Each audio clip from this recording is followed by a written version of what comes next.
이제 하나님의 말씀 보시겠습니다. 우리 하나님의 말씀 마태복음 5장 33절 말씀입니다. 우리 하나님의 말씀 마태복음 5장 33절 말씀입니다. 찾으신 줄 알고 봉독 드리겠습니다. 마태복음 5장 33절 말씀입니다.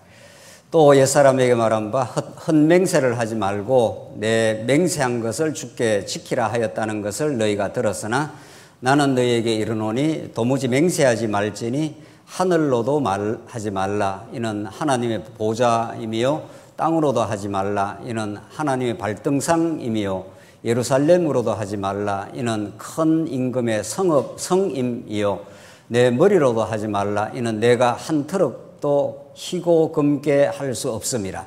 오직 너희 말은 옳다 옳다 아니라 하라. 이에서 지나는 것은 악으로부터 나느랴. 37절까지 우선 봉독드렸습니다. 이 시대 복음적인 목회자 중에 한 사람이라고 지금 알려지는 팀 켈러라는 목사님이 이렇게 말했습니다. 성경의 말씀은 좋은 충고가 아니라 기쁜 소식이다. 이런 거인데 사실은 알고 보면 너무도 자명한 명제라고 볼 수 있는 거죠. 성경은 우리들한테 좋은 충고의 말씀을 하는 게 아니라 하나님이 영원 안에서부터 작정하시고 예수 안에서 확정하신 좋은 소식, 복음 그 자체의 진리다 하는 그런 내용입니다. 그런 명제를 더 넘어서서 오늘 우리가 살피는 산상수훈이야말로 예수님께서 이 땅에 살아가는 우리들에게 이런 좋은 충고를 해주는 게 아니죠. 충고와 소식은 얼마나 극과 극으로 다른가 하면은 우리가 어떤 좋은 충고를 들으면 내가 하려고 애를 쓰는 겁니다. 그렇죠? 너 이렇게 잘못된 습관으로 살지 말고 이런 좋은 습관으로 살아라. 이렇게 충고를 하면은 그게 좋은 충고라고 느끼지만 내가 하려고 애를 써야 되겠죠. 좋은 소식은 어떻습니까? 너무도 좋은 소식. 죽었던 굉장히 힘들었던 고통받았던 자식이 살아났다. 이런 뭘 하려고 하는 게 아니죠. 그렇죠? 엄청나게 감격하고 좋은 소식 내용을 기뻐하고 행복해 하겠죠. 성경은 하나님 나라 복음을 증거해 주는 거지 좋은 충고, 좋은 어떤 윤리를 우리에게 가르쳐 주지 않습니다. 오늘 산상수훈은 정확하게 하나님 나라 복음, 천국 복음을 우리에게 증거해 주는데 그러나 얼마나 많은 경우 이 산상수훈이 마치 예수님께서 우리한테 좋은 말씀을 해 주는 것이다. 그래서 이대로 좀 열심히 노력해서 내가 열심히 살아야 되겠구나. 그러면은 성경이 동을 말하고 있으면 서쪽으로 가 있는 거죠. 성경은 하나님이 어떠신 분인가, 예수 안에서 증명하신 그 위대한 5대 속성의 영광이 얼마나 큰 분인가, 내게는 결정적으로 기쁜 소식인가, 그걸 듣는 겁니다. 그걸 듣게 되면은 너무도 감격하고 기쁨이 있고 하나님의 은혜의 영광을 찬미하게 되겠죠. 그렇게 기쁘고 평화로운 사람에게 따라 나오는 열매는 뭐 더 이상 말할 것도 없는 거죠. 그걸 성경은 가르치는 게 아니고 얼마나 하나님이 우리에게 기쁜 소식을 가지고 있는가, 예수 안에서 그걸 증명하셨는가 하는 거죠. 우리 마태복음 1장에서 4장이 천국 복음으로 오신, 예수가 구약의 언약대로 오신 내가 메시아로 왔다. 임마누엘로 내가 이 땅에 너희가 영원히 함께 할 건 임마누엘이다. 이렇게 증명하시고 예수님께서 이제 천국 복음을 선언을 하신 겁니다. 1장에서 4장. 5장부터 우리가 살펴가는 7장은 우리가 이른바 산상수훈이라고 하는 말씀을 우리에게 주시고 있는데 이렇게 저렇게 충고하는 말씀이 아니라 이런 산상수훈을 아주 쉽게 말하면 어떤 나라가 선언이 되었습니다. 이 나라에 어떤 나라가 이루어졌을 때 그 나라의 대헌장이라는 게 있죠. 헌법이라 해도 되고 그 나라의 헌장이라는 게 있습니다. 인권 헌장 뭐 이런 게 있잖아요. 어떤 한 나라가 앞으로 이런 약속을 행할 것이다라는 어떤 규범 같은 걸 우리 헌장이라고 그러는데 이 예수님이 대헌장입니다. 내가 하나님 나라로 왔고 앞으로 하나님 나라는 교회를 내가 이렇게 세워가겠는데 이런 거죠. 이런 나라를 세워가는데 이 나라는 이런 원리에 의해서 다스려질 것이다 하고 자기 증거를 하고 있는 겁니다. 천국은 이런 거야. 심령이 가난한 자는 복이 있나니 천국이 너의 것이라 하는 건 우리들은 뭐 심령 가난하도록 애쓰고 노력해라는 게 아니잖아요. 이미 높으신 분이 부유하신 분이 우리를 위해서 가난하게 되시면 가난한 우리를 부유케 하려 하심이라. 이렇게 해서 천국의 부요함, 언약의 나라의 부요함을 심령의 가난한 방식을 통해서 만들어 가겠다는 거죠. 우리하고 심령의 가난함 가운데 두셔서 천국 부요를 채워주실 예수님의 선언인 거죠. 그렇게 우리가 이 팔복도 전부 예수 그 나라를 이루실 예수의 자기 증거다. 이렇게 봐야 확실한 거고, 지금 우리가 살피는 율법의 여러 6가지 구약 율법의 하나를 지금 드는 그 원리를 우리는 5장 17절에서 내가 율법이나 선지자를 폐하러 온 줄로 생각하지 말라. 폐하러 온 것이 아니요 완전하게 하러 왔다. 내가 성취하러 왔다. 이렇게 원리를 딱 말하고 내가 구약의 율법을 내가 폐하러 온 것이 아니라 내가 성취하러 왔다. 이렇게 말씀을 원리를 딱 선언해주고, 첫째 살인하지 말라 했다는 걸 너희가 들었으나, 간음하지 말라 했다는 걸 너희가 들었으나, 이혼하지 말라 했다는 걸 너희가 들었으나, 맹세하지 말라 했다는 걸 너희가 들었으나, 오늘 맹세 보복하지 말라는 걸 너희가 들었으나, 6번째 사랑하라 하는 말을 이웃에게 사랑하라는 말을 들었으나, 이렇게 6가지로 말하고 오늘 우리는 맹세 보복 이렇게 이제 나갑니다. 이런 말을 너희가 들었으나 나는 너희에게 말하노니, 하늘의 대권을 가지고 온 메시아 권한으로 내가 너희를 말하는, 나는 이렇게 율법을 재해석하고 율법을 내가 성취하러 왔다. 이런 뜻입니다. 그러니까 이게 대헌장인 거죠. 나라를 이렇게 내가 이끌어 가겠다고 하는 왕의 헌장입니다. 내가 왕이기 때문에 내가 이런 나라를 만들어 가겠다.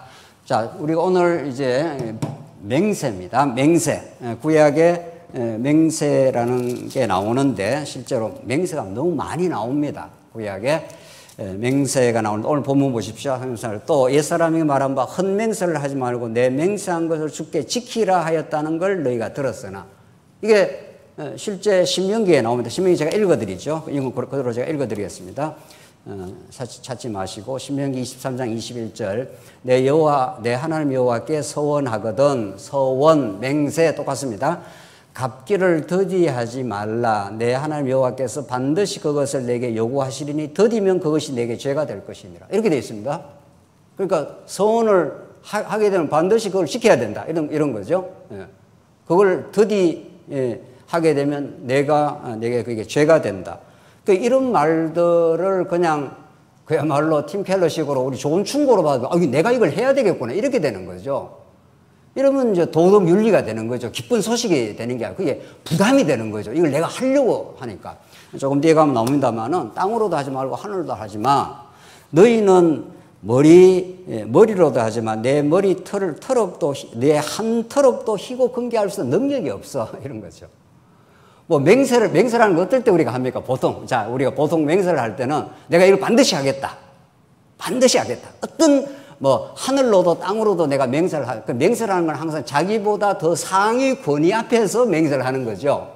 자기가 최고 권위 같으면 맹세할 필요가 없죠. 내가 그냥 해버리면 되는 거죠. 근데 피조인간이든 어떤 권위가 낮은 사람이 높은 권위를 빌어가지고 내가 하늘로 두고 내가 맹세하겠는데 보통 그런 말 하지 않습니까? 내가 아버지 이름을 걸고 내가 맹세하는데 이거 반드시 내가 하겠다. 그런 맹세하지 말라 했다는 걸 들었으나, 맹세하면 꼭 지켜야 한다는 걸 내가 들었는데, 그 맹세 자체가, 그 맹세만 따로 똑 떼서 말하게 되면 가장 인간의 죄악의 모습인 거죠. 우리가 이게 살인하지 말라 했다는 걸 너희가 들었으나, 너희에게 말하노니 형제를 보고 라가라. 미워만 해도 이미 살인했느니라. 이 살인하지 말랐다는 것이 우리의 미워하는 그 마음을 폭로를 시킨 거 아니에요. 죄를 밝혀내는 거죠. 그러니까 죄인임이 드러나는 거죠. 그래서 누구라도 이 율법 앞에서 자기 의를 내세울 수가 없다. 이걸 지금 우선 1차적으로 율법은 우리에게 깨닫게 하는 거죠. 맹세하지 말라는 것도 그렇습니다. 맹세라는 건 내가 무슨 능력이 있어야 되는 거죠. 내가 이걸 반드시 할 수 있는 능력과 힘과 무슨 지혜가 있어야 맹세를 하면 맹세대로 될 거 아니냐고요. 그 단지 맹세라는 겁니다. 단지 손가락을 끊는 거. 옛날에 우리 독립군들이 혈서 쓸 때 이렇게도 하고 그럽니다. 내가 죽는 한이 있어도 이 나라의 회복을 위해서 내가 맹세를 하겠다. 이렇게 해서 막 피를 손가락 잘라내고 피를 뿌리고 막. 실제로 도박을 안 하려고 하는 사람이 손가락 끊는다는 거 아니에요. 내가 다시는 내가 도박을 안 한다. 그래도 손가락이 끊어도 도박을 하게 된다는 겁니다.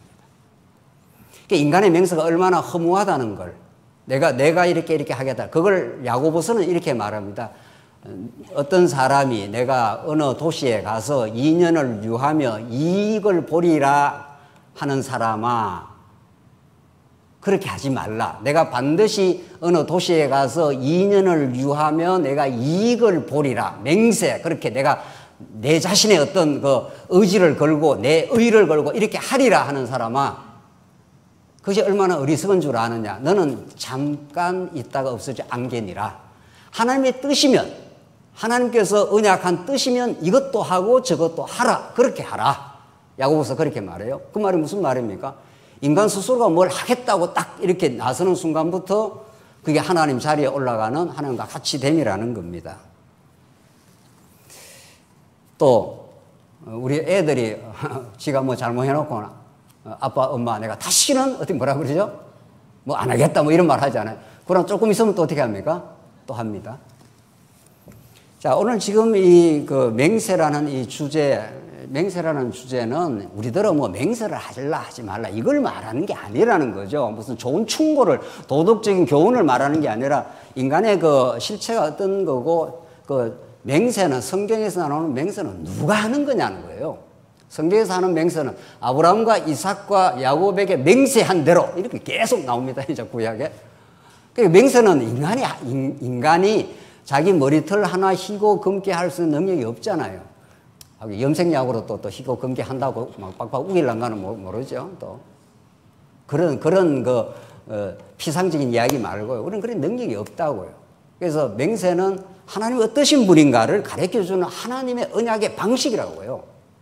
그러니까 하나님의 언약의 방식이 맹세로 드러나는데, 그걸 우리 창세기 하면 22장 16절 제가 그냥 읽겠습니다.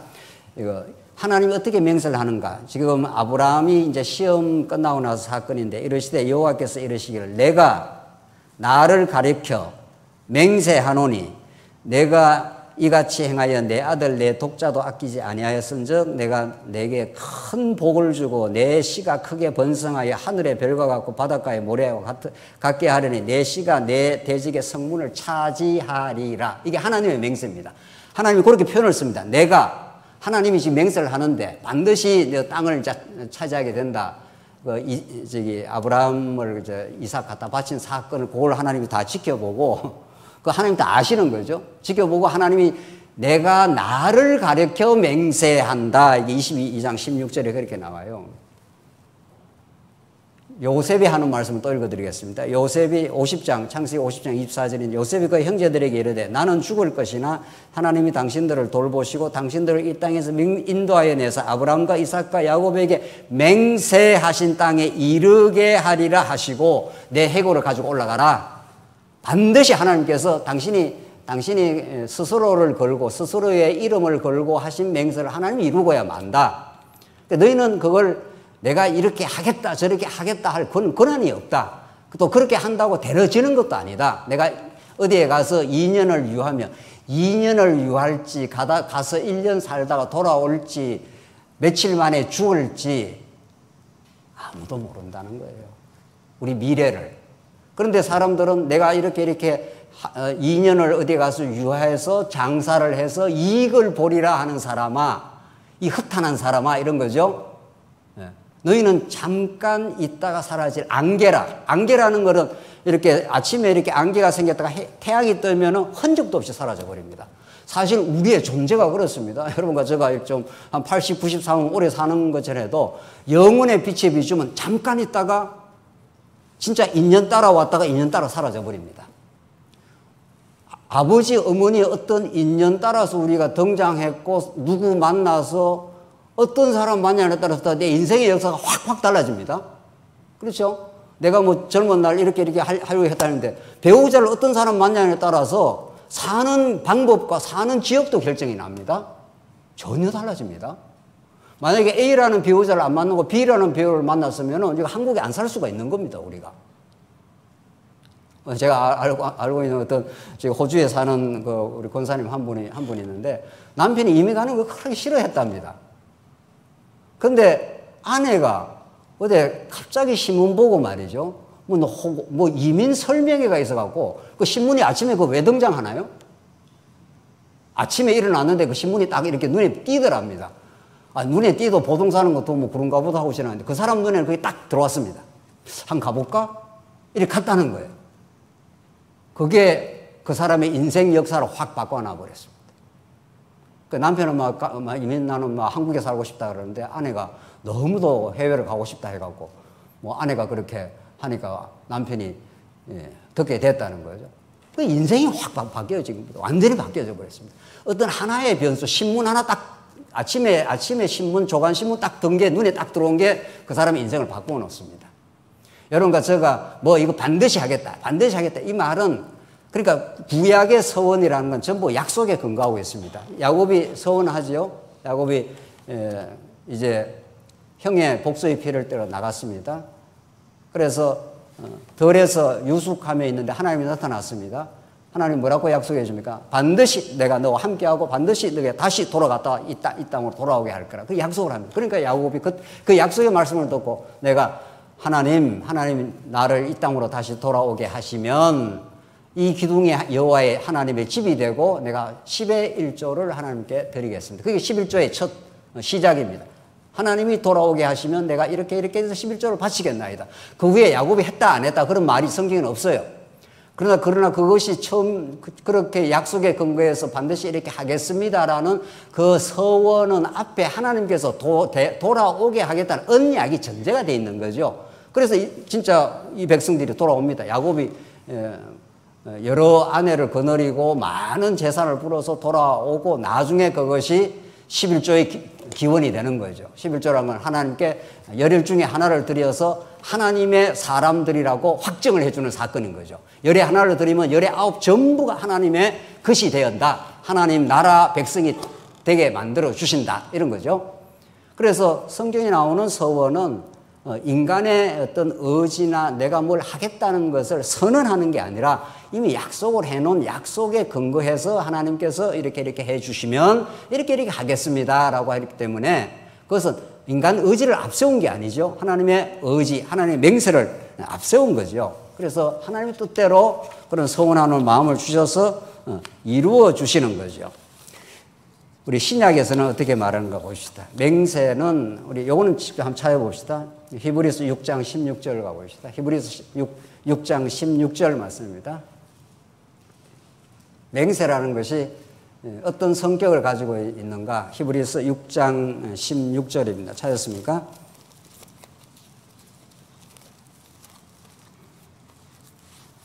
히브리서 6장 16절입니다. 읽겠습니다. 사람들은 자기보다 더 큰 자를 가리켜 맹세하나니. 그렇죠?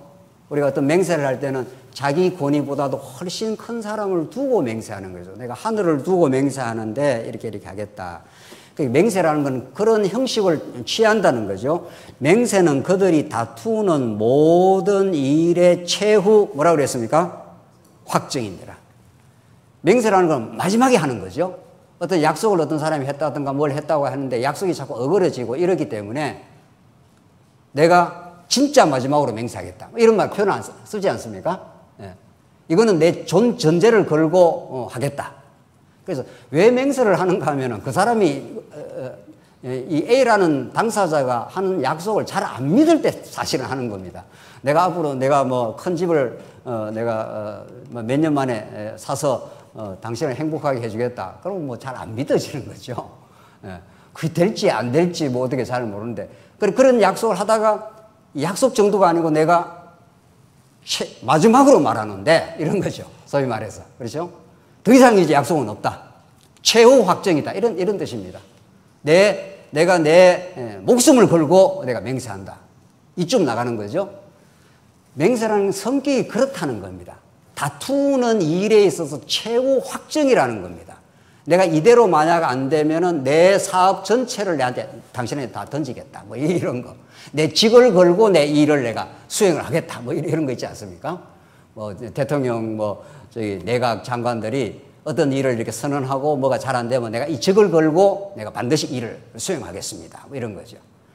하여튼 그런 형식을 취한다는 겁니다. 맹세라는 것이. 그런데 진짜 중요한 것은 17절. 하나님은 약속을 기업으로 받는 자들에게 그 뜻이 변하지 아니함을 충분히 나타내시려고 그 일을 뭐라고 했습니까? 맹세로 보정하셨으니 이렇게 말합니다. 맹세라는 것은 인간이 할 수 있는 일이 아니고 변치 않는 그 뜻이 변하지 않는 세상에 어떤 인간이 자기가 어떤 맹세한 것이 영원히 변치 않는 그런 맹세를 할 수 있고 그걸 성취할 수 있냐고요. 안 된다는 겁니다. 머리떡 하나도 희고 끊게 할 수 없지 않느냐. 하나님의 뜻이면 이것을 하고 뜻이 아니면 저것을 할 수도 있다고 하라. 야고보사가 그렇게 말한다는 거죠. 자, 그렇게 해서 맹세는 하나님이 하시는 겁니다. 궁극적으로 말해서 하나님이 하시는 일이고 다투는 일의 최후 확정이어서 이걸 하나님이 반드시 성취하고야 만다. 그게 맹세다. 성경에. 그러니까 살인하지 말라 하였다는 걸 듣고는 내가 살인을 안 하려고 애쓰지 말라 이런 말입니다. 너희는 이미 살인이라는 하나님의 율법을 지켜낼 수 없는 살인을 하게 되는 미워하는 마음이 가득 차 있는 죄인이고 그래서 예수까지 살인해버렸다. 너희들은 형제를 죽여버리지 않았는가? 형제를 가인이 아벨을 죽인 그 아벨의 피가 지금까지도 하늘에 호소하듯이 아벨의 진짜 예수 그리스도를 죽인 사람이다. 너희가 너는 그런 죄인임을 깨닫고 하나님과 원수되었지만 하나님께서는 우리를 예수 그리스도를 십자가에 매달아서 하나님이 우리를 죄 없다 해주시고 원수된 우리를 화해시킨 분이시다. 그런 기쁜 소식을 우리에게 전해 주러 오신 것이다. 맹세를 너희가 하나님 앞에 지키라고 너희가 들었으나 너희는 지킬 수 없어. 지켜낼 수 있는 그런 어떤 주체적인 존재가 아니야. 어떤 조건 속에 집어넣어 버리면은 아무리 내가 하고 싶어도 뭐 그런 말이 있잖아요. 그래서 못한다 이런 거죠. 자, 그래서 34절 나는 너에게 말하노니 도무지 맹세하지 말지니 하늘로도 하지 말라. 이는 하나님의 보호자이며 하늘을 걸고 그렇게 말하지 말라. 35절 땅으로도 하지 말라. 이는 하나님의 발등상이며 예루살렘으로도 하지 말라. 이는 큰 임금의 성임이요 내 머리로도 하지 말라. 이는 내가 한 트럭도 희고 검게 할 수 없는 존재임을 알아라. 이런 거죠. 그러니까 성경은 하나님의 뜻인 분인가를 알고 우리가 어떤 존재임을 알 때 그게 기쁜 소식이 되는 거죠. 내가 할 수 없는 일을 자꾸 하려고 하니까 얼마나 괴롭겠어요. 그래서 할 수 없다고 하나님께 인정하고 하나님이 내 안에서 일하실 것이다. 하나님이 지금까지도 언약대로 지켜주셨고 앞으로도 하나님 나라를 이루어 가실 것이라는 기쁜 소식을 성경에서 받으라는 거죠. 37절 너희 말은 오직 너희 말은 옳다 아니라 하라. 이에서 지나가는 것은 악으로부터 나는 것이다. 악 하는 게 하나님과 같이 됨. 자기가 심판자가 됨. 자기가 주권자가 됨. 이런 겁니다. 예수님께서 이렇게 예수 안에서 성취되었다는 걸 맹세가 가르쳐 주시고 38절 넘어가 봅시다. 38절 또 눈은 눈으로 이는 이로 갚으라 하였다는 걸 너희가 들었으나 나는 너희에게 이르노니 악한 자를 대적하지 말라. 누구든지 내 오른편 뺨을 치거든 왼편도 돌려대며 또 너를 고발하여 속옷을 가지고자 하는 자에게는 겉옷까지 가지게 하며 또 누구든지 너로 억지로 오리를 가게 하거든 그 사람과 심리를 동행하고 내게 구하는 자에게 주며 내게 꾸고자 하는 자에게 거절하지 말라. 저는 42절 때문에 엄청 고민이 많았던 사람입니다. 아이고 어떤 사람이 날 들어 지금 돈 까달라고 그러면 어떡하냐. 거절하지 말라 했는데. 그러니까 제가 나름대로 합리적인 기준을 정해놨습니다. 내가 더 이상 꾸어줬다가는 내한테 결정적인 내 생활에 타격이 올 때까지는 내가 꾸어줄 수는 없겠구나. 뭐 이런 거 마음에 그런 자기 합리화를 하는 거죠. 그것도 지키기가 어렵겠더라고요. 그것도. 자꾸 꾸어달라고 하면 어떡해? 어디까지 꾸어주고 어디까지 안 꾸어줘야 되냐고요. 그래서 성경이 이거 잘못 오해하면은 오른밤 맞으면 왼밤을 돌려대라 그러는데 한번 시험을 해볼까요? 나갈 때만 하면 그렇게 되면은 눈에서 불이 번쩍 나도록 내가 잘못한 것도 없는데 누구한테 얻어 터졌다 그러면 오른밤 맞으면 왼밤도 때리라고 돌려대냐고요. 그러니까 이게 지금 정말 이 성경을 잘못 이해를 해버리면은 완전히 곡해가 되는 거죠. 완전히 여기서 복음, 기쁜 소식을 발견하는 게 아닌 거죠. 눈은 눈으로 이는 이로 갚으라 하였다는 것. 이게 우리가 지금 출애굽기 레위에서 깨달아가고 있는 계명 법규에 해당하는 거죠.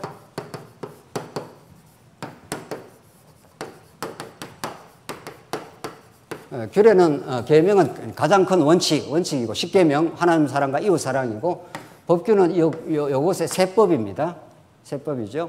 이 법규 중에 출애굽기 법규 중에 옛날 성경에는 율례라고 되어 있는데 그 중에 매우 중요한 원칙이 이 오늘 눈은 눈으로 이는 입으로 갚으라. 이게 동해보복법이라 그러죠. 똑같은 어떤 내가 상해를 입었는데 눈을 다치게 했으면 그 사람 눈을 갚아주라는 거예요. 그 사람이 어떤 일을 내게 부수었다 그러면 그 사람 그대로 갚아라는 거예요. 이게 법규의 정의의 법입니다. 이게 법규에 나오는. 그러니까 이걸 너희가 소를 한 마리 해쳤으면 그대로 소를 한 마리 갚아주라는 거예요. 그래서 법규의 이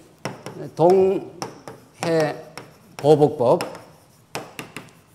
똑같은 해를 그대로 갚아주라는 거죠. 그래야 정의가 서겠죠. 우리나라도 이제 뭐 어떤 사람을 살인하고 죽이면 그 사람이 재판을 하면은 그 응당한, 우리나라는 뭐 교수형은 없는 것 같은데 뭐 무기징역을 시켜라. 그 사람이 행한 그만큼을 갚아주라. 이 말입니다. 원칙이. 그게 우리 지금 출애굽기도 레위기서 나오고 출애굽기도 나옵니다. 그대로.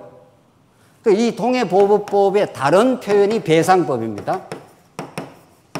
그대로 배상을 해주라. 동해보복법의 다른 표현이 배상법이라고요. 그러니까 그런 법을 너희가 들었으나 나는 너희에게 이르노니 이 이제 구약의 이 법규 동해보복법을 이제 설명을 하는 거죠. 예수님이 재해석을 해주는 거죠. 나는 너희에게 말하노니 오른밤 맞으면 왼밤 돌려대고 오리 가자 하면 심리 가고 내게 꾸고자 하는 자가 있으면 거절하지 말라. 그러니까 물어보고 지나가야죠. 이렇게 어떤 사람이 와서 힘들다고 자꾸 돈을 좀 빌려달라 하면 어떻게 처리합니까? 지금 그 처리하는 방법을 지금 말하는 겁니까, 이게? 그렇죠? 김홍전 박사님이라는 게 한국에서 아주 그래도 신학적이고 굉장히 또 건전한 입장이기도 합니다. 많은 책을 썼고 지금 개혁 신학을 추구하는 많은 학자들이 따르는 상당히 그 학문적인 권위가 있는 학자 중에 한 사람인데 제가 그 책을 봤습니다. 이 마태복음 주석책을 봤는데 이게 우리 성도가 지켜야 될 규범이라는 거예요. 이 말씀을. 그럼 그 사람은 어디까지 지키냐 도대체. 어떻게 지키냐고 이걸. 진짜 오른밤 때리면 왼밤 그렇게 하고 속옷을 가져가면 겉옷을 가져가게 그렇게 다 하느냐고요, 진짜. 뭐 하는지 안 하는지 그게 중요한 게 아니고 이 본문이 그렇게 그 말씀을 지금 하고 있냐고요. 그래서 우리가 지금 출애굽기 레위기서에서 계명, 법규, 규례가 나오지 않습니까? 계명은 이제 대원칙이고 법규는 정의의 법입니다. 해를 입히면 그대로 갚아줘. 그래야 하나님의 정의가 서는 나라가 돼. 이게 하나님의 나라니까. 그렇죠? 하나님께서 아브라함에게 이스라엘 나라를 하나님께서 세워줄 걸 약속을 하시고 이걸 우리는 율법이라 그러고 율법 언약입니다. 이게 신의 언약은 율법을 통해서 언약을 해 주시는 거죠. 이렇게 십계명을 주셨습니다. 십계명을 주고 십계명을 더 자세하게 풀어가는 게 법규고 규례로 이제 전개하는데 법규가 동해보복법. 너희는 눈은 눈으로 이는 이로 갚으라고 들었으나 이게 정의법입니다. 잘못하면 그대로 배상을 해주라 이런 거라고요. 이걸 여러분과 저한테 이렇게 직접 가져와서 이 법을 그대로 지금 유대인들이, 지금 바리새인들이 이걸 지금 지키겠다는 거 아니에요. 이걸 지키겠다는 거 아니에요. 이게 하나님 사랑, 이웃 사랑을 유대인들이 스스로가 애써서 좋은 충고로 받고 지키겠다는 거죠. 율법 교사가 예수님께 왔습니다. 내가 어떻게 하여야 영생을 얻으리까? 어떻게 하여야 영생을, 이거 유명한 사마리아인 비유죠. 내가 어떻게 해야 영생을 얻으리까? 그러니까 너 율법에 뭐라고 되어 있더냐? 예수님이 물었습니다. 하나님을 마음과 뜻을 정성을 다해 사랑하고 이웃을 내 몸처럼 사랑하라고 되어 있습니다. 예수님이 뭐라 그럽니까? 옳도다 그러죠. 너 지금 율법을 잘 두 계명으로 잘 정리를 했어. 옳도다. 그렇게 말했죠, 예수님께서. 옳도다는 건 그 말 자체가 틀린 건 아니야. 그러니까 율법 교사가 예수님께 뭐라고 또 나옵니까? 너 그거 예수님이 옳도다 하고 너 그거 그대로 지키면 너 살리라 이렇게 말합니다. 그거 지켜봐 그러면 한번 지켜봐 그러니까 그 사마리아인 비유에 뭐라고 표현이 됐는가 하면은 그 율법 교사가 예수님에게 자기를 옳게 보이려고 이렇게 됐습니다. 아, 너 옳은 말 잘했어. 너 그거 지켜서 살아. 예수님이 그렇게 말했단 말이죠. 그러니까 이 율법 교사가 예수님 앞에서 자기를 옳게 보이려고 그러면 내 이웃이 누굽니까? 이렇게 물었지 않았어요. 그러니까 예수님께서 이제 사마리아 비유가 시작되는 거죠. 어떤 사람이 강도 맞아서 그 반 다 죽었다. 다 죽은 지경이다. 강도 맞아가지고. 레위인도 지나가고 또 누구도? 제사장도 지나가고. 그들은 다 껍데기야. 지금 그 반 다 죽어 있는 사람인데 그냥 지나갔어. 사마리아는 지나가다가 그 사람을 발견하고 치료해주고 주막집 데려가고 또 부비가 더 들면 그 숙박비가 더 들면 내가 다시 돌아와서 내가 지켜주겠다. 누가 너의 이웃이야. 그러니까 자비를 어떻게 해요? 베푼 사람입니다. 그렇게 말이죠. 그러니까 유대인들은 지금 하나님과 이웃을 자기 몸처럼 사랑하는 것이 옳은 법이죠. 자기를 옳게 보이려고 지키려고 애썼죠. 못 지키잖아. 너 제사장 바리새인들은 다 지나가잖아. 그런데 선한 사마리아인은 고쳐줄 뿐 아니라 그들을 주막으로 데려가서 완벽하게 해결해주고 누가 진짜 자비를 베푼 사람이야. 예수님 그렇게 말씀하잖아요. 그러니까 지금 유대인들은 너무도 지금 자기를 모르는 거죠. 율법을 이 하나님 사랑과 이웃 사랑을 자기가 지킨다고 지금 착각을 하는 거죠. 근데 바리새인들 안 지킵니다. 안 지키면 못 지킵니다. 그냥 지나갑니다. 오히려 바리새인과 모든 율법 앞에서 거반다 죽은 사람들이에요. 여러분과 저는 전부 뭘 해낼 수 있는 사람이 아니라 율법 앞에서 돌 맞아 거반 죽은 우리 자신이면 하나님께서 들추어내고 진짜 율법 아래 죽은 우리를 살려내는 분은 지나가다가 선한 누구죠? 사마리아인이죠. 그러니까 예수님께서 가서 너도 선한 일 해. 예수님 마지막에 표현이 또 그랬어요. 예수님은 진짜 아주 재미난 분이시죠. 너 가서 해 그러면. 너 한번 해봐 한번. 가서 너도 가서 그렇게 하라는 걸 얼마나 또 많은 사람들이 우리들어 예수님이처럼 선한 사마리아인처럼 그렇게 살아라 해서 선한 사마리아인 무슨 단체도 생기고 엄청 많습니다. 예수님의 말씀은 우리는 율법 앞에 서면, 법규 앞에 서면 동의 보복을 받아야 될 마땅한 존재다. 우리는 하나님의 정의의 법 앞에서 죽어 마땅한 존재입니다. 그래서 예수 그리스도가 우리 대신 배상하지 않으면 우리는 하나님 앞에 설 수가 없습니다. 그런데 규례로, 이게 제사 규례 아닙니까? 죽어 마땅한 인생이고 죽습니다, 우리는 정말. 그런데 예수님이 대신 십자가에 죽으시고 우리에게 선한 사마리안으로 오셔서 구약의 모든 율법을 성취하고 거반 다 죽은 사람을 살려주는 예수 그리스도를 전가하고 있는 중이죠. 근데 바리새인들은 그 역할을 자기가 하겠다는 거예요. 근데 예수님께서 너 못하잖아. 바리새인 다 지나가잖아. 레위인들 지나가잖아. 너희들 다. 오히려 너희들이 죽은 사람들이야. 예수 아니면 살 수 없다고 생각해야 돼. 오늘 지금 본문이 그런 거죠. 나는 너에게 말하노니 악한 자를 대적하지 말라. 누구든지 내 오른뺨을 치거든 왼편도 돌려대며. 에가서 3장 30절 제가 그냥 읽겠습니다. 자기를 치는 자에게 뺨을 돌려대며 치욕으로 배불릴지어다. 이런 말씀이 있어요. 자기를 치는 사람에게 뺨을 돌려대며. 그러니까 구약의 이스라엘 백성들이 얼마나 많은 고난과 고통을 치른 그 사건들이 장차 오실 메시아가 치르실 고난에 대한 예표적 사건이에요. 예표적 사건. 뭐 이사야 53장에서 고난의 종은 말할 것도 없는 거죠. 예. 이사야 53장에 나오는 그가 찔림은 우리의 허물을 인함이라 대신 전부 고난받고 오른밤 내달라 하면 왼밤 내려주시고 지금 너를 고발하여 속옷을 가지고자 하는 자에게 겉옷까지 가지게 하면 예수님은 홀랑 다 벗었습니다. 그래서 속옷으로 통으로 짠 옷을 다 그 옆에 있던 사람들이 다 가져갔잖아요.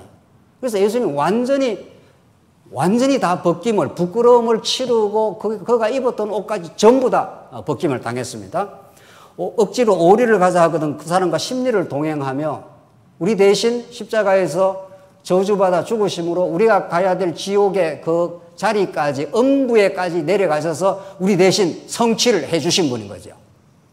그래서 꾸고자 하는 자에게 거절하지 말라. 우리가 얼마나 죄악의 빚을 많이 졌습니까? 우리 스스로 갚아낼 수가 없어요. 오늘 엄청난 죄악의 빚을 진 사람인데 예수님이 거절하지 않고 스스로가 죄악의 빚을 지신 존재가 되신 거죠. 그게 십자가를 지신 거죠. 그래서 동해보복법이 된 거죠. 우리가 한 10억 빚지면 못 갚죠. 우리 능력은 죽었다 깨나도 못 갚는데 10억 정도는 갚을 수 있습니까? 10억은 너무 적은가 보다 한번 봐도. 한 100억 정도 하십시다. 100억, 1000억 우리가 빚을 졌습니다. 무슨 수로 갚아야 됩니까? 죽을 때까지 일하고 해도 못 갚는 거죠. 예수님께서 동해보복법이 되셔서 우리가 그 머리털보다 많은 죄악의 짐을 보복을 당하시고 배상이 되셔서 십자가로 성취하셨습니다. 온전히 성취하시고 제사 규례로 온전히 이루신 거죠. 그게 다 이루신 거죠. 하나님 사랑과 이웃 사랑을 법규는 정의의 법이고 규례는 사랑의 법이니까 용서의 법이니까 예수님께서 꾸고자 하는 자를 거지하지 말라 하신 그대로 예수님은 십자가 위에서 우리의 모든 죄악의 빚을 전부 다 갚아주신 분이죠. 그래서 우리에게는 그저 하나님의 백성을 삼아주신 거죠. 그래서 오늘 이 본문의 말씀이 우리들어 이것저것 애쓰고 노력해서 뭘 잘해보라 이런 이야기가 아닌 거죠. 예수님의 이 사역을 우리 요한복음 19장 23절 한번 찾아봅시다. 이거는 요한복음 이제 결론으로 가겠는데 예수님 어떻게 고난을 당하셨는가 한번 봅시다. 요한복음 19장 23절로 한번 가봅시다. 찾았습니까? 요한복음 19장 23절 말씀입니다. 예, 읽겠습니다. 요한복음 19장 23절입니다. 군인들이 예수를 십자가에 못 박고 그의 옷을 취하여 네 깃에 나눠 각각 한 깃씩 얻고 속옷도 취하니, 그러니까 겉옷, 속옷 전부 다 벗었습니다. 속옷도 취하니 이 속옷은 호지 아니하고 위에서부터 통으로 짠 것이라. 군인들이 서로 말하되 이것을 찢지 말고 누가 얻나 제비 뽑자 하니 이는 성경에 그들이 내 옷을 나누고 내 옷을 제비 뽑나이다 한 것을 응하게 하려 함이르라. 군인들이 이런 일을 하고 돼 있죠. 예수님이 지금 십자가에서 조롱받으시고 침뱉음을 당하시고 너 왕이면 내려와 이렇게 하고 바라바를 내놓고 예수를 죽여. 그래서 예수님을 속옷까지 완전히 벗기시고 구약 언약을 성취하시고 예수님이 온전히 같은 죄악의 짐을 지시고 여러분과 제 모든 죄악, 동해보복법이니까 우리의 모든 죄악의 짐, 죄악의 빚을 지시고 완전히 성취를 해버렸습니다. 그래서 이 복음의 성취 사건을 예수님은 하나님 나라는 이렇게 내가 이룰 거야. 간음하지 말라 했다는 걸 너희가 들었으나 너희가 음욕만 품어도 간음했잖아. 다 죄인들이잖아. 맹세하지 말라. 너희는 맹세하고 말고 할 수 있는 그런 권한과 능력이 없는 사람들이야. 그런데 자꾸 하나님처럼 우리가 뭘 한다고 그러니 그 얼마나 어리석은 거야. 그냥 예 아니라 해. 그냥 예수님 안에서 모든 약속이 성취가 되어서 그럼 그분을 그냥 따라가고 있는 중이야. 이런 거죠. 그래서 예수님이 이 땅에 오셔서 이 언약을 성취하심으로 사람이 만들어낼 수 없는 용서와 사랑의 나라, 하나님 나라를 이 땅에 성취하신 분입니다. 그래서 여러분과 제가 이 교회 안에서 예수가 다스리는 나라, 예수가 통치하는 나라, 구약에는 제사장 나라를 율법으로 통치를 했지만 우리는 신약에는 구약의 하나님 나라는 이 구약적인 율법을 통해서 법규를 통해서 배상법을 이루어 가시고 제사를 통해서 용서하시는 이런 구약적 하나님의 나라 통치가 이루어졌지만 이제는 신약에 예수 그리스도가 오셔서 구약의 모든 정의의 칼을 십자가에서 대신 맞으시고 그래서 부활하셔서 하나님의 사랑과 그 은혜와 그의 살아계심과 그의 모든 하나님의 속성의 영광을 십자가로 성취하신 겁니다. 그래서 하나님의 가장 크신 사랑, 가장 크신 능력을 십자가로 이루어 주십니다. 그래서 사도 바울은 내가 십자가에 못 박힌 그리스도 외에는 전가하지 않겠다 그렇게 말하죠. 충고를 해준 게 아니죠. 사도 바울은 이런저런 충고를 해준 게 아니라고요. 그렇죠? 그래서 그런 예수 그리스도의 영이 임한 스데반 같은 사람은 그가 돌 맞아 죽으면서도 그들의 죄를 돌리지 마옵소서 하고 예수의 영이 임해서 그렇게 죽습니다. 그래서 보복을 안 한 거죠. 예수님이 그렇게 이루어내셨고, 그렇죠? 마지막으로 우리 로마서 12장 한번 가봅시다. 로마서 12장 14절 한번 찾아보고 오늘 결론 지었겠습니다. 로마서 12장 14절 말씀입니다. 제가 읽겠습니다. 너희를 박해하는 자를 축복하라. 축복하고 저주하지 말라. 즐거워하는 자들과 함께 즐거워하고 서로 마음을 같이하여 높은 데 마음을 두지 말고 도리어 낮은 데 처하며 스스로 지혜 넣지 말라. 아무에게도 악을 악으로 갚지 말고 모든 사람 앞에서 선한 일을 도모하라. 할 수 있거든 너희로서는 모든 사람과 더불어 화목하라. 내 사랑하는 자들아 너희가 친히 원수를 갚지 말고 하나님의 진노하심에 맡기라. 기록되었으되 원수 갚는 것이 내게 있으니 내가 갚으리라. 주께서 말씀하시니라. 이렇게 되어 있습니다. 이게 예수 안에 하나님 나라를 누리는 사람들의 지체의 윤리로 성령께서 성취해 주시는, 그래서 이 일이 자기도 모르게 하나님의 그 크신 은혜와 사랑 가운데 하나님과 화목을 이루고 예수님이 동해 보복법대로 하나님의 정의의 칼 앞에 와서 죽으시고 하나님 나라를 이루어 주신 그 은혜와 사랑을 우리가 깨닫게 되면은 우리에게 악을 행한 사람에게 악으로 갚지 않게 되는 거죠. 이게 내가 잘나서 그런 게 아니라 내 안에서 역사하시는 성령께서 하나님 나라의 누림이라는 평화가 내게 악을 행한 사람을 오히려 긍휼히 여기게 되는 그 역사가 성령이 만들어내시는 하나님의 살아계신과 그 위대한 역사가 그렇게 만들어낸다. 바울은 얼마나 많은 사람들을 죽이려고 달려갔던 사람입니까? 자기 의가 충천했습니다. 바울처럼 충천한 사람이 어디 있냐고요. 바울처럼 대단한 자기 의를 가지고 예수 안 믿는 사람들, 저 죄인들 저거 죽여버려야 돼. 감옥에 다 집어넣어버려야 돼. 이렇게 아주 살기가 등등했던 사람 아닙니까? 하나님께서 예수 그리스도로 완전히 사로잡으시고 자기가 얼마나 죄인 중에 괴수라는 걸 깨닫게 하시고 하나님 나라 누림이 있게 하시고 하나님의 자녀됨이라고 하는 그 놀라운 그 자녀됨의 역사 속에 하나님께 있게 하신 겁니다. 바울을 그렇게 변모하게 만드시는 것은 바울 안에서 좋은 충고를 받고 애쓰고 노력해서 만든 게 아니라 너무도 기쁜 소식. 여러분과 저에게 찾아오신 하나님의 살아계심과 그 위대한 영광과 그 말할 수 없는 언약적 사랑, 대신 보복 받으시고 대신 정의의 칼을 받으시고 우리에게 죄 없다고 해주시는, 그래서 하나님 나라가 무엇인지를 우리에게 가르쳐 주신 그 하나님의 언약 성취의 사건은 지금도 살아 계십니다. 지금도 여러분과 저에게 지금 함께 하셔요. 한 번도 떠나간 적도 없습니다. 우리가 못 깨닫고 우리가 착각하고 우리가 하나님의 나라를 누리지 못해서 우리가 아직도 앙심을 품고 이렇게 있을 뿐이지, 예수 그리스도는 너희를 박해하는 자를 축복하라. 축복하고 저주하지 말라. 이것은 윤리적인 충고의 말씀이 아니라 하나님께서 우리 안에 오셔서 우리 옛사람을, 앙심 많았던 우리 옛사람을 십자가에 못 박아버리고 예수 안에서 만들어내시는 그 하나님 나라의 놀라운 역사를 지금도 하나님이 살아계셔서 우리 안에 이루고 계십니다. 그 평화, 그 감사, 그 기쁨이 예수께로부터 왔고 그 살아계신 하나님 여호와가 지금 만들어내시는 일이라고 깨달을 때 우리는 복음을 들은 사람들입니다. 복음을 듣고 그렇게 기쁨을 누리는 참된 복된 성도의 삶이 있길 바랍니다. 기도하십시다. 자비하신 하나님 아버지 은혜를 감사합니다.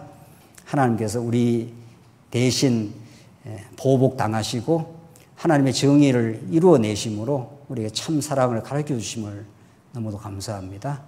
그 은혜만이 우리를 지배하는 법이 되게 하시옵소서. 예수님 이름으로 기도하옵나이다. 아멘.